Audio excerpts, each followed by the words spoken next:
भाग्य मृगी देर डरपोक तम के पेगे चितोड़े दिली पत धड़का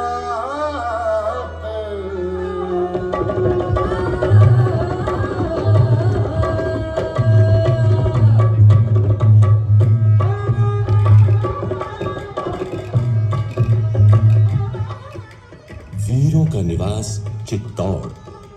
यहां लोहे की धार और आग के अक्षरों से लिखी गई हैं बहादुरी, त्याग और बलिदान की अमर कहानियां, जिनका बखान कवियों और चारणों ने बार बार दिल खोलकर किया है। पुराने जमाने के उन्हीं कवियों और चारणों का वंशज हूं मैं। आइए आज आपको अपने साथ बीते हुए युगों के सफर पर ले चलूं, जो इस गौरव गाथा के साक्षी हैं।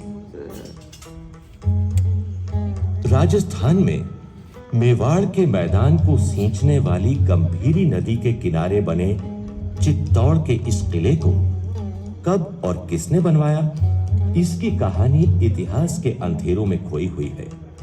लेकिन जानकारों का कहना है कि इस किले को आज से 1500 साल पहले राजस्थान के मौर्य राजा चित्रांगद ने बनवाया था।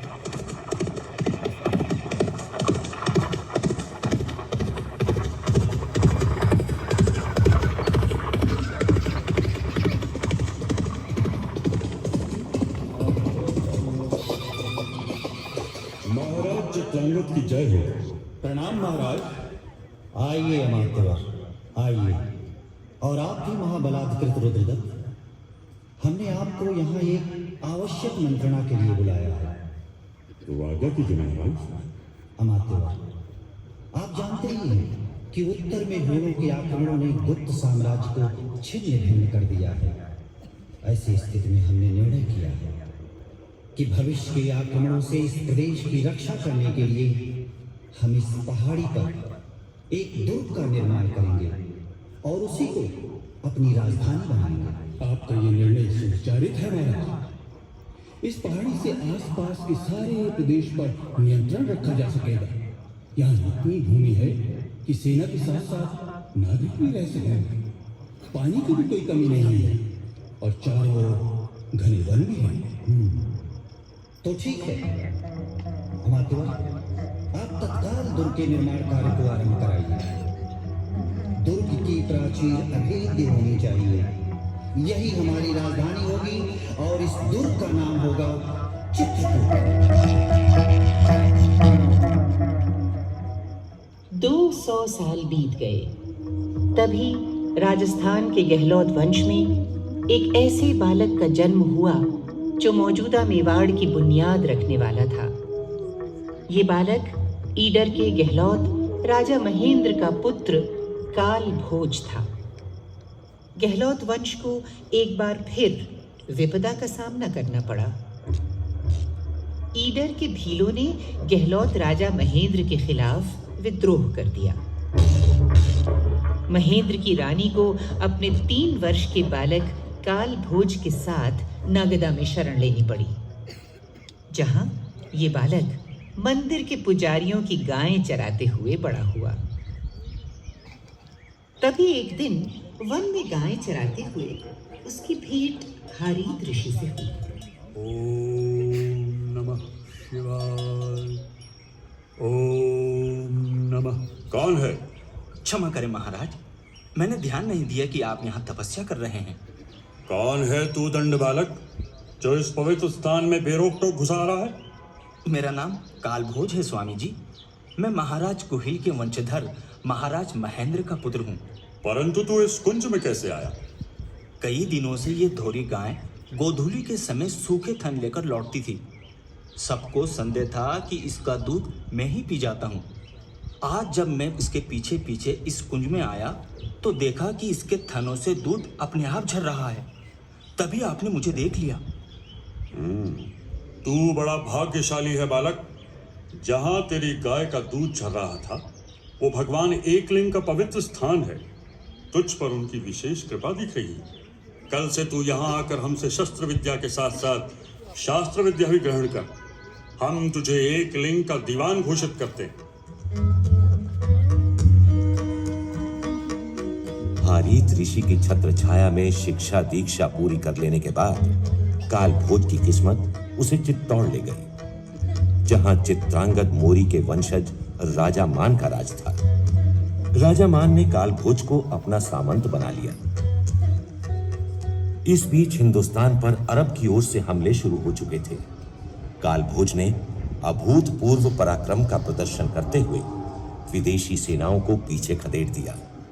धीरे धीरे काल भोज की बढ़ती हुई लोकप्रियता ने अनेक सामंतों को उसके पक्ष में खड़ा कर दिया और सन 734 में इन सामंतों ने राजा मान की जगह काल भोज को चित्तौड़ की राजगद्दी पर बिठा दिया। एक लिंग के दीवान के साथ साथ काल भोज अब बप्पा रावल भी कहलाने लगा। सूरज महाराज बप्पा रावल की जय, राजगुरु महाराज बप्पा रावल की जय, चक्रवर्ती महाराज बप्पा रावल की जय। बप्पा रावल ने अपने राज्य की सीमाओं का विस्तार किया और मेवाड़ को हिंदुस्तान के नक्शे पर स्थापित कर दिया। आज तक बप्पा रावल का नाम समूचे राजपूताने में बड़े सम्मान से लिया जाता है। हालांकि बप्पा रावल ने विदेशी हमलावरों को मुंह तोड़ जवाब दिया था, लेकिन रास्ता खुल चुका था। मेवाड़ के राजा जान की बाजी लगाकर अपनी आन बान शान का झंडा बुलंद रखते रहे। बहादुरी और बलिदान की ऐसी ही एक कहानी आज भी लोगों की जबान पर है। ऐसा कौन होगा जिसने चित्तौड़ की रानी पद्मिनी का नाम न सुना हो। 13वीं सदी के आखिरी हिस्से में चित्तौड़ पर रावल रतन सिंह का राज था। रतन सिंह का शौर्य और स्वाभिमान देश भर में जितना प्रसिद्ध था, उतनी ही प्रसिद्ध थी उनकी रानी पद्मिनी की सुंदरता।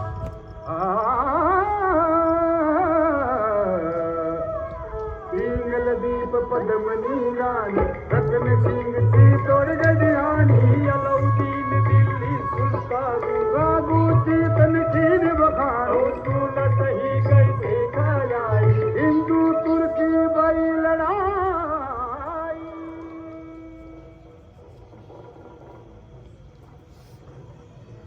अलाउद्दीन खिलजी ने चित्तौड़ को जीतने की योजना बनाई। बड़ा गौरव है तुम्हारे रतन सिंह को रघुनाथ।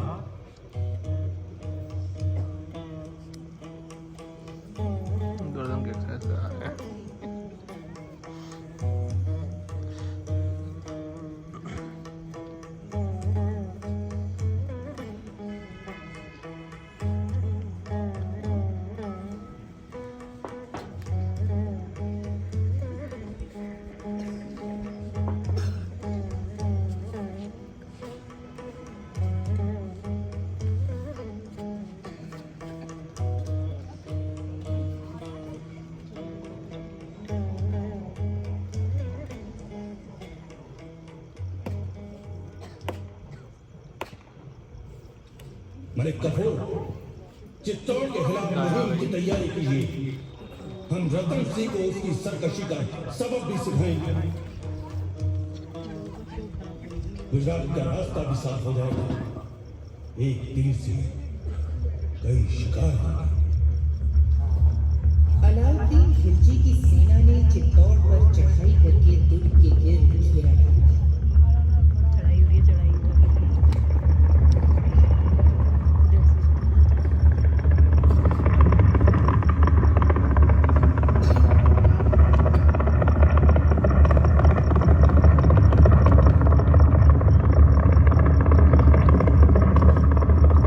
लेकिन चित्तौड़ को जीतना इतना आसान न था। अंत में सुल्तान ने रावल रतन सिंह को एक संदेश भेजा।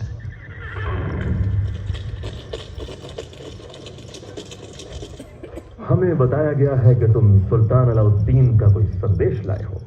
जी रावल साहब, हमारे सुल्तान को इस बात पर बेहद अफसोस है कि दोनों ही तरफ के सिपाही नाहक हलाक हो रहे हैं। इसीलिए सिकंदर सानी आफ्ताब जमा सुल्तान अलाउद्दीन ने पैगाम भेजा है कि वो अपने चंद अहलकारों के साथ बातचीत के लिए आपके किले में आने की ख्वाहिश रखते हैं।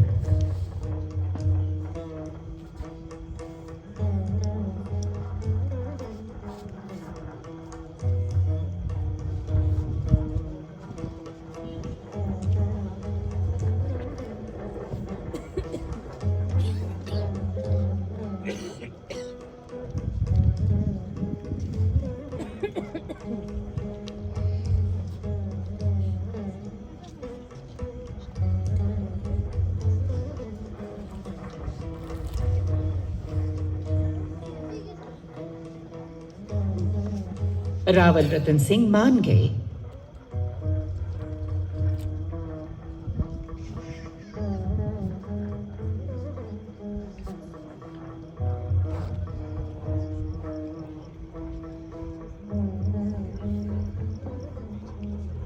आपने हमें अपना मुरीद बना लिया है रावल साहब। हम भी आपके प्रेम भरे व्यवहार से बहुत प्रभावित हुए सुल्तान। ये तो आपकी मेहरबानी और जरा नवाजी है रावल रतन सिंह।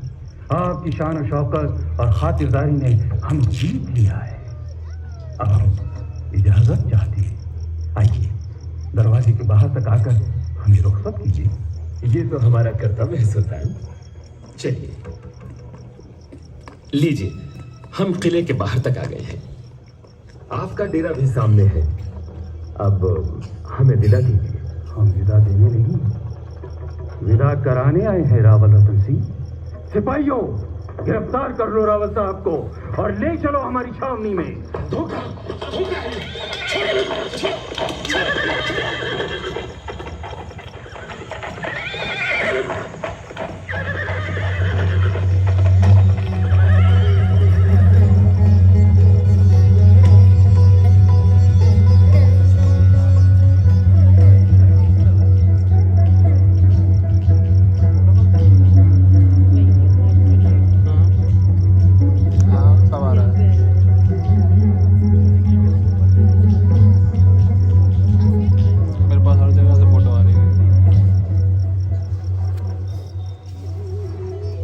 अलाउद्दीन के कपट की खबर जब रनिवास में पहुंची तो रानी पद्मिनी ने गोरा और बादल नामक दो शूरवीरों के साथ साथ सभी सरदारों को बुलवाया और छल का जवाब छल से देने को कहा।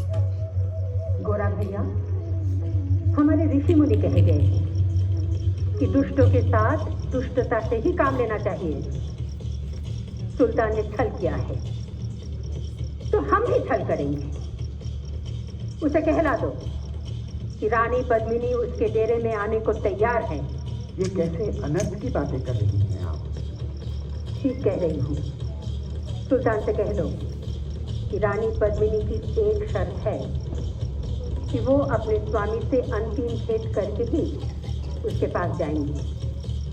उनके साथ उनकी सहेलियां और अंदस्तियां भी रहेंगी पर्देदार पालकियों में। इन सब की पद मर्यादा का ध्यान रखा जाए। ये कैसा गौरव धंधा है? मुझे तो कुछ समझ नहीं आ रहा। आ जाएगा बादल। तुम महल में 800 डोलियां सजाओ। हर डोली के भीतर एक एक रण बांकुरा हो। कहारों की जगह भी शूरवीर जाएं। सुल्तान अंधा हो रहा है। इसी का लाभ उठाकर तुम सब रावल शाह को छुड़ा लाओ।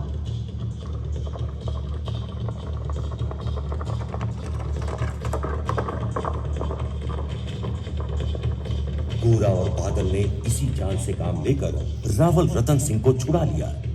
जब तक अलाउद्दीन को पता चलता, रावल रतन सिंह बादल के साथ दुर्ग के भीतर पहुंच चुके थे।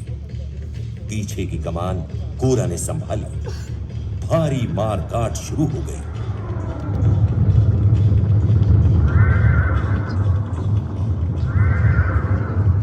अलाउद्दीन की फौज रतन सिंह का पीछा करते करते किले के सिंह द्वार तक आ पहुंची। कोई रास्ता न देखकर रतन सिंह ने साका करने का फैसला किया। रानी पद्मिनी ने किले की सारी औरतों के साथ जौहर रचाया। रावल रतन सिंह और उनके रणबांकुरे युद्ध में खेत रहे। और अलाउद्दीन के हाथ किले की राख के सिवा और कुछ भी न आया।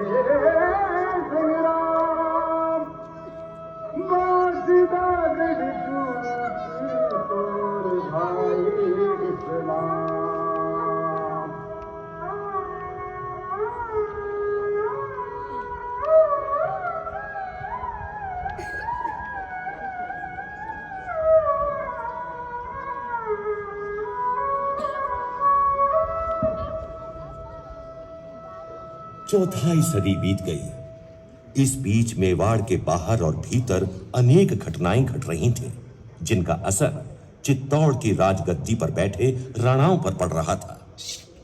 सन 1433 में जब महाराणा कुंभा चित्तौड़ में मेवाड़ की राजगद्दी पर बैठे, तो मालवा में सुल्तान महमूद खिलजी और गुजरात में बादशाह कुतुबुद्दीन शासन कर रहे थे। महाराणा कुंभा अपने समय के अत्यंत प्रतापी शासक थे।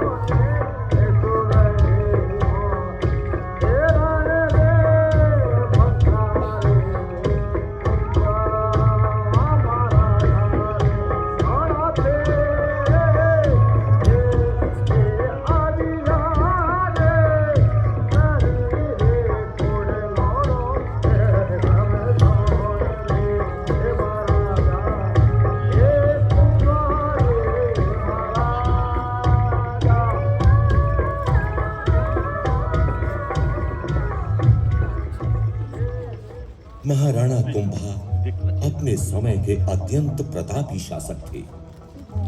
अपने 35 वर्ष के राज्यकाल में उन्होंने मेवाड़ को उत्तर भारत के राज्यों का सिरमौर बना दिया।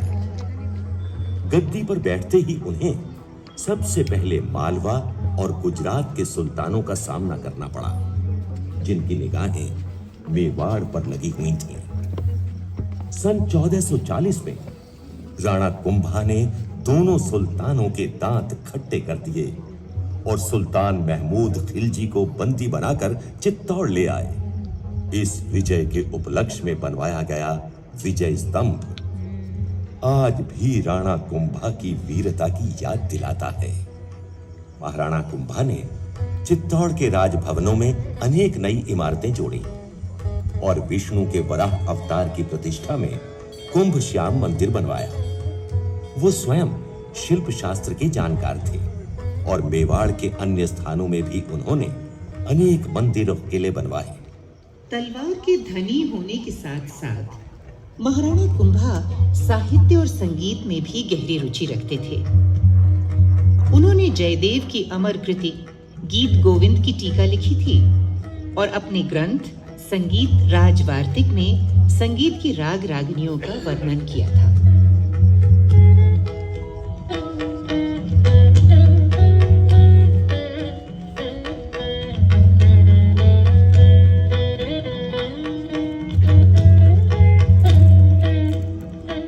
वाह वाह, अति सुंदर।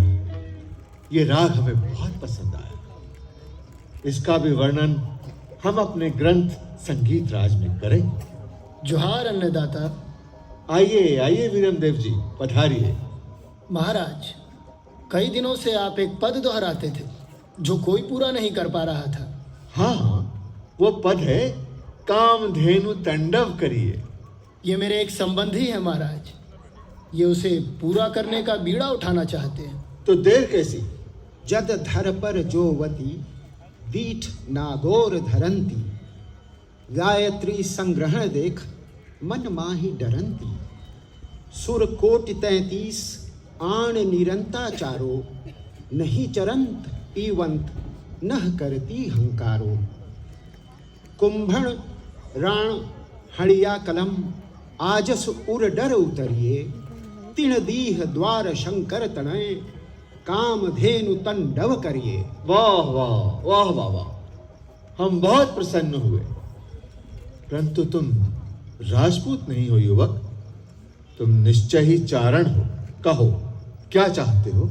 हुकुम, आपने चारणों से अप्रसन्न हो उन्हें देश निकाला दे दिया है। अगर आप प्रसन्न हुए हैं तो अपना आदेश वापस ले लें। ठीक है, जाओ अपने भाई बंधुओं से कह दो कि वो फिर मेवाड़ में बस सकते हैं। राणा कुंभा के बाद चित्तौड़ को एक बार फिर अनिश्चितता के दौर से गुजरना पड़ा।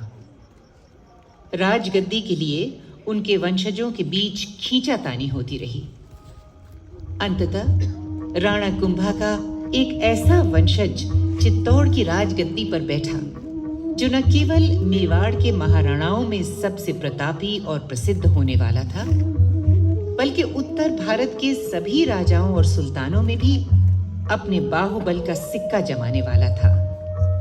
इस प्रतापी राज्येश्वर का नाम था संग्राम सिंह, जिसे दुनिया राणा सांगा के नाम से जानती है।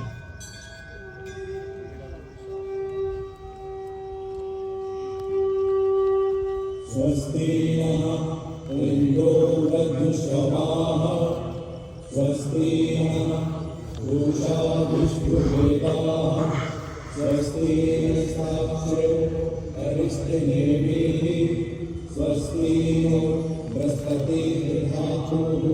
ओम शांति शांति शांति। मेवाड़ की गद्दी पर बैठते ही राणा सांगा ने अपने राज्य को संगठित करना शुरू कर दिया। तभी हिंदुस्तान के इतिहास ने एक बार फिर करवट ली। इस बार का परिवर्तन युगांतरकारी साबित होने वाला था। सन 1526 में सुदूर पानीपत के मैदान से एक ऐसी खबर राणा सांगा के दरबार में पहुंची जिससे आने वाले तूफान का पता चलता था। नवाब हसन खां मेवाती, ये तो सचमुच अचरज में डालने वाली खबर है। खबर हैरत अंगेज ही नहीं है राणा साहब, परेशान कर देने वाली भी है। राणा साहब, किसे अंदाजा था कि इतनी बड़ी बादशाही फौज को पानीपत के मैदान में बाबर की छोटी सी फौज से शिकस्त खानी पड़ेगी? बादशाह इब्राहिम लोदी कहाँ है? वो मैदानी जंग में शहीद हुए, इसीलिए तो बाबर के हौसले इतने बुलंद हैं। इन घटनाओं के पीछे हमें भारी संकट की आहट सुनाई दे रही है नवाब साहब। यही वजह है कि सभी अफगान सुल्तानों ने आपके हाथ मजबूत करने का फैसला किया है और मुझे आपके पास भेजा है। ठीक है, हमें स्वीकार है। जैसे हम बादशाह इब्राहिम लोदी से नहीं डरे, वैसे ही बाबर से भी नहीं डरेंगे। नतीजा साफ था। पानीपत की लड़ाई के 11 महीने बाद खनवा के मैदान पर राणा सांगा बाबर का मुकाबला करने आ पहुंचे। जब बाबर ने खनवा पहुंचकर मोर्चेबंदी की तो राणा सांगा की फौज देखकर बाबर के सैनिक हिम्मत हार बैठे। कहते हैं कि ऐसी विकट परिस्थिति में बाबर ने सभी सिपाह सलारों को बुलाकर जोश दिलाया। मेरे जाबाज सरदारों और सिपाहियों, हर शख्स जो दुनिया के सराय में आता है उसे आखिरकार रुखसत हो रही होता है। बुज़दिली की बदनामी से दागदार जिंदगी जीने की बनस्बत बहादुरी की शौहरत से दमकती मौत अजीम तर है। इस जंग में हम मरेंगे तो शहीद होंगे और जीतेंगे तो गाजी कहलाएंगे। अल्लाहू अकबर। 16 मार्च सन 1527 को राणा सांगा की सेना ने बाबर की फौज पर हमला कर दिया। राणा सांगा और उनके वीरों ने बेमिसाल बहादुरी दिखलाई और मैदान को खून से रंग दिया। मगर तभी राणा सांगा बुरी तरह घायल होकर बेहोश हो गए। उनके सरदार उन्हें उठाकर मैदान के बाहर ले गए। इसी समय रायसेन के राजा तंवर सलहदी अपनी सेना के साथ बाबर से जा मिला और इस तरह बाबर की फतेह हुई। लड़ाई के बारे में बाबर ने अपनी आत्मकथा में लिखा, लड़ाई ऐसी हुई कि कौन हारा और कौन जीता, किसने वार किया और किसको लगा, इसकी पहचान जाती रही। मैंने अपना शहीद होना ठान लिया था, लेकिन खुदा का शुक्र है कि गाजी बनकर जीता रहा। इससे पहले कि राणा सांगा इस हार का बदला ले पाते, उनकी मृत्यु हो गई। लेकिन खानवा की लड़ाई में उन्होंने बाबर की ताकत को ऐसी चोट पहुंचाई कि फतह के बावजूद वो मेवाड़ की तरफ हाथ नहीं बढ़ा पाया।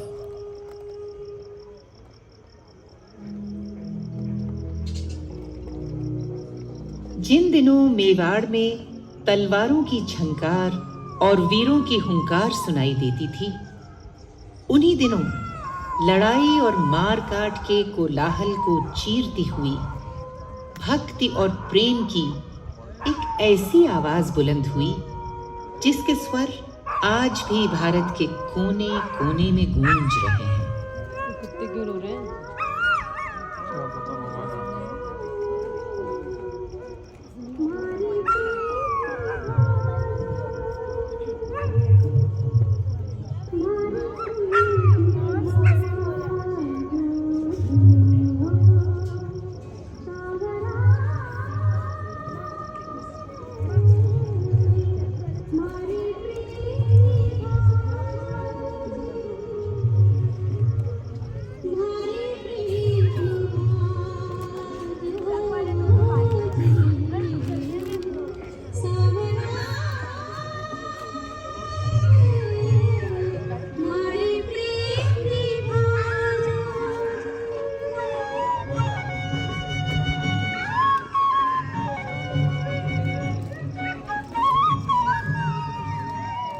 ये आवाज थी मेड़ता की राजकुमारी मीरा की, जिनका विवाह राणा सांगा के बड़े बेटे भोजराज से हुआ था।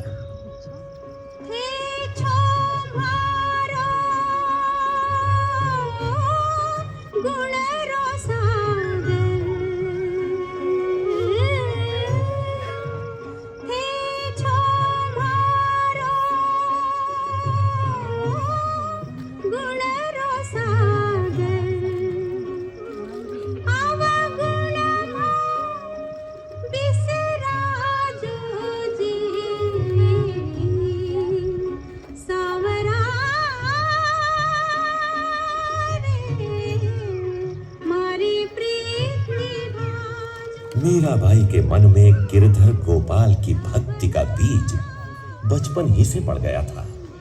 कहते हैं कि जब वो बच्ची थीं, उन्होंने महल के झरोखे में खड़े होकर एक बारात को जाते देखा।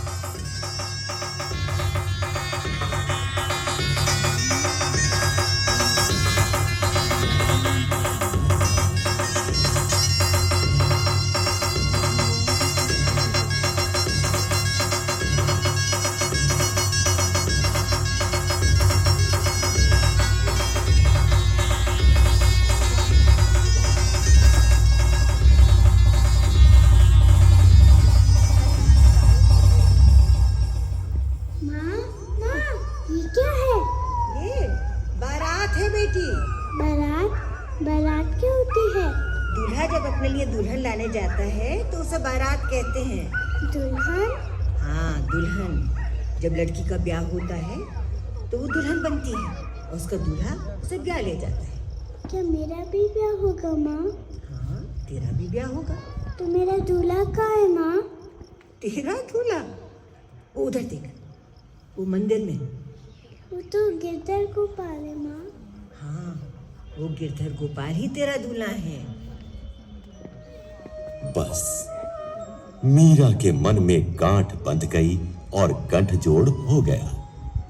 मीरा कृष्ण के रंग में ऐसी रंगी कि नित नए गीत रचकर अपने गिरधर गोपाल के गुण गाने लगी।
आयो मैं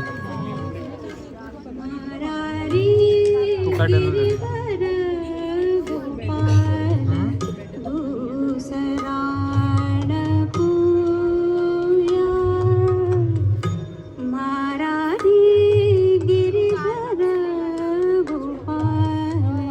विवाह के बाद भी मीरा ने ये नाता नहीं तोड़ा। पहले तो उनके पति ने विरोध किया, लेकिन बाद में उनकी भक्ति देखकर भोजराज ने मीरा को कुंभ श्याम मंदिर में समय समय पर साधु सत्संग में जाने की अनुमति भी दे दी। लेकिन मीरा के विवाह के 10 वर्षों के अंदर ही उनके पति भोजराज और ससुर राणा सांगा का देहांत हो गया। मीरा के देवर विक्रमादित्य और ननद उदा ने लोक लाज का वास्ता देकर उन्हें दुख देना शुरू कर दिया। भाभी, तुम्हें लोक लाज का कुछ भी ध्यान नहीं? ये सूर्यवंशी सिसोदियों का कुल है। पता भी है कैसी कैसी बातें हो रही हैं तुम्हें लेकर। साधुओं की संगत कब से अधर्म हो गई जीजी? मीरा, तू अब विधवा है। तुझे पराये पुरुषों के बीच बैठकर ये सब गाना वाना शोभा नहीं देता। जब तक मेरे गिरिधर गोपाल हैं, मीरा विधवा कैसे हो सकती है? जब बीरमदेव को मीरा पर हो रहे अत्याचारों की खबर मिली तो उन्होंने मीरा को वापस मेड़ता बुला लिया। गढ़ से तो मीरा बाई उतरी करवाने रोसा, आओ तो छोड़ो मीरा मेढ़ तो पुष्कर धावा जाए। लेकिन मीरा का मन महलों से उचट चुका था। अंत में उन्होंने मेड़ता के महल भी त्याग दिए और वृंदावन होते हुए द्वारका की राह ली, जैसा कि उनके गिरधर गोपाल ने किया था। मेरो मन लाग्यो है